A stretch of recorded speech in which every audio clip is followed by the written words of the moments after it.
Cómo se salvó Wang Fo, de Marguerite Yourcenar. Primera parte. El anciano pintor Wang Fo y su discípulo Ling erraban por los caminos del reino de Han. Avanzaban lentamente, pues Wang Fo se detenía durante la noche a contemplar los astros y durante el día a mirar las libélulas. No iban muy cargados, ya que Wang Fo amaba la imagen de las cosas y no las cosas en sí mismas. Y ningún objeto del mundo le parecía digno de ser adquirido, a no ser pinceles, tarros de laca y rollos de seda o de papel de arroz. Eran pobres, pues Wang Fo trocaba sus pinturas por una ración de mijo y despreciaba las monedas de plata. Su discípulo Ling, doblándose bajo el peso de un saco lleno de bocetos, encorvaba respetuosamente la espalda, como si llevara encima la bóveda celeste, ya que aquel saco, a los ojos de Ling, estaba lleno de montañas cubiertas de nieve, de ríos en primavera y del rostro de la luna de verano. Ling no había nacido para correr los caminos al lado de un anciano que se apoderaba de la aurora y apresaba el crepúsculo. Su padre era cambista de oro, su madre era la hija única de un comerciante de jade que le había legado sus bienes maldiciéndola por no ser un hijo. Ling había crecido en una casa donde la riqueza abolía las inseguridades. Aquella existencia, cuidadosamente resguardada, lo había vuelto tímido. Tenía miedo de los insectos, de la tormenta y del rostro de los muertos. Cuando cumplió 15 años, su padre le escogió una esposa, y la eligió muy bella, pues la idea de la felicidad que proporcionaba a su hijo lo consolaba de haber llegado a la edad en que la noche solo sirve para dormir. La esposa de Ling era frágil como un junco, infantil como la leche, dulce como la saliva, salada como las lágrimas. Después de la boda, los padres de Ling llevaron su discreción hasta el punto de morirse, y su hijo se quedó solo en su casa pintada de cinabrio, en compañía de su joven esposa, que sonreía sin cesar, y de un ciruelo que daba flores rosas cada primavera. Ling amó a aquella mujer de corazón límpido, igual que se ama a un espejo que no se empaña nunca, o a un talismán que siempre nos protege. Acudía a las casas de té para seguir la moda, y favorecía moderadamente a bailarinas y acróbatas. Una noche, en una taberna, tuvo por compañero de mesa a Wang Fo. El anciano había bebido, para ponerse en un estado que le permitiera pintar con realismo a un borracho. Su cabeza se inclinaba hacia un lado, como si se esforzara para medir la distancia que separaba su mano de la taza. El alcohol de arroz desataba la lengua de aquel artesano taciturno, y aquella noche, Wang hablaba como si el silencio fuera una pared y las palabras unos colores destinados a embadurnarla. Gracias a él, Ling conoció la belleza que reflejaban las caras de los bebedores, difuminadas por el humo de las bebidas calientes, el esplendor tostado de las carnes lamidas de una forma desigual por los lengüetazos del fuego, y el exquisito color de rosa de las manchas de vino esparcidas por los manteles como pétalos marchitos. Una ráfaga de viento abrió la ventana. El aguacero penetró en la habitación. Wang Fo se agachó para que Ling admirase la lívida veta del rayo y Ling, maravillado, dejó de tener miedo a las tormentas. Ling pagó la cuenta del viejo pintor. Como Wang Fo no tenía ni dinero ni morada, le ofreció humildemente un refugio. Hicieron juntos el camino. Ling llevaba un farol. Su luz proyectaba en los charcos inesperados destellos. Aquella noche, Ling se enteró con sorpresa de que los muros de su casa no eran rojos, como él creía, sino que tenían el color de una naranja que se empieza a pudrir.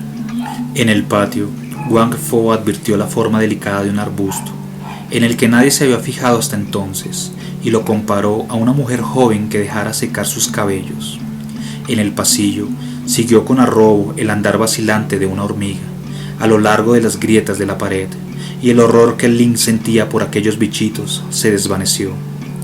Entonces, comprendiendo que Wang Fo acababa de regalarle un alma y una percepción nuevas, Ling acostó respetuosamente al anciano en la habitación donde habían muerto sus padres.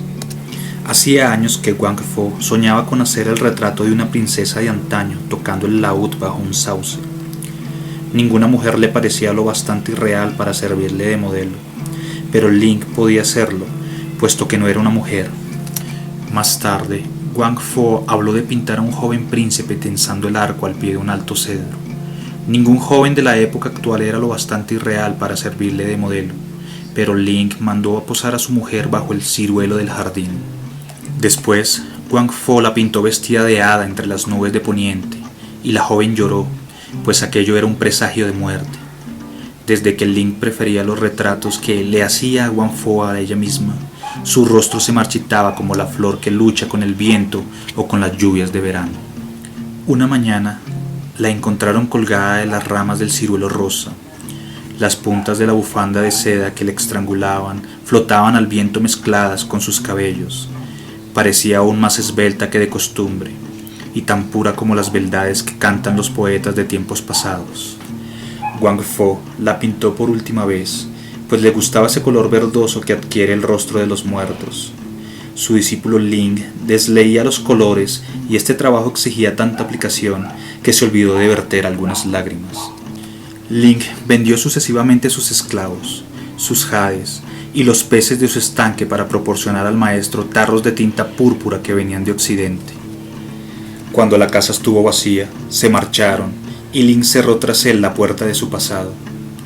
Wang Fo estaba cansado de una ciudad en donde ya las caras no podían enseñarle ningún secreto de belleza o de fealdad, y juntos ambos, maestro y discípulo, vagaron por los caminos del reino de Han.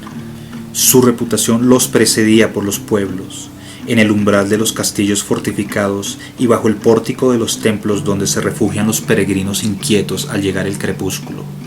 Se decía que Wang Fo tenía el poder de dar vida a sus pinturas gracias a un último toque de color que añadía a los ojos. Los granjeros acudían a suplicarle que les pintase un perro guardián, y los señores querían que les hicieran imágenes de soldados. Los sacerdotes honraban a Wang Fo como a un sabio, el pueblo lo temía como a un brujo. Wang se alegraba de estas diferencias de opiniones que le permitían estudiar a su alrededor las expresiones de gratitud, de miedo o de veneración. Ling mendigaba la comida, velaba el sueño de su maestro y aprovechaba su éxtasis para darle masaje en los pies. Al apuntar el día, mientras el anciano seguía durmiendo, salía en busca de paisajes tímidos, escondidos detrás de los bosquecillos de juncos. Por la noche, cuando el maestro desanimado tiraba sus pinceles al suelo, él los recogía. Cuando Wang Fo estaba triste y hablaba de su avanzada edad, Ling le mostraba sonriente el tronco sólido de un viejo roble. Cuando Wang Fo estaba alegre y soltaba sus chanzas, Ling fingía escucharlo humildemente. Un día, al atardecer, llegaron a los arrabales de la ciudad imperial y Ling buscó para Wang Fo un albergue donde pasar la noche. El anciano se envolvió en sus harapos y Ling se acostó junto a él para darle calor, pues la primavera acababa de llegar y el suelo de barro estaba helado aún. Al llegar el alba, unos pesados pasos resonaron por los pasillos de la posada. Se oyeron los susurros amedrentados del posadero y unos gritos de mando proferidos en lengua bárbara. Ling se estremeció, recordando que el día anterior había robado un pastel de arroz para la comida del maestro.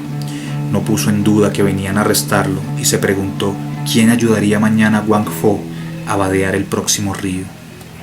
Entraron los soldados provistos de faroles. La llama que se filtraba a través del papel de colores ponía luces rojas y azules en sus cascos de cuero. La cuerda de un arco vibraba en su hombro y de repente los más feroces rugían sin razón alguna. Pusieron su pesada mano en la nuca de Wang Fo, quien no pudo evitar fijarse en que sus mangas no hacían juego con el color de sus abrigos. Ayudado por su discípulo, Wang Fo siguió a los soldados, tropezando por unos caminos desiguales. Los transeúntes, agrupados, se mofaban de aquellos dos criminales a quienes probablemente iban a decapitar. A todas las preguntas que hacía Wang, los soldados contestaban con una mueca salvaje. Sus manos atadas le dolían y Ling, desesperado, miraba a su maestro sonriendo, lo que era para él una manera más tierna de llorar. Llegaron a la puerta del Palacio Imperial, cuyos muros color violeta se erguían en pleno día como un trozo de crepúsculo.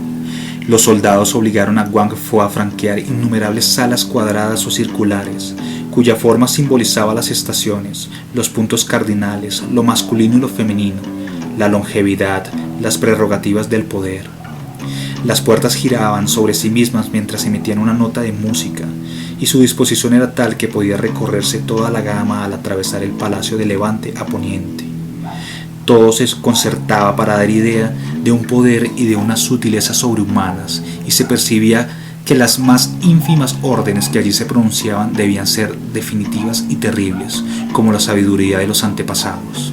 Finalmente el aire se enrareció El silencio se hizo tan profundo que ni un torturado se hubiera atrevido a gritar. Un eunuco levantó una cortina. Los soldados temblaron como mujeres, y el grupito entró en la sala en donde se hallaba el Hijo del Cielo, sentado en su trono.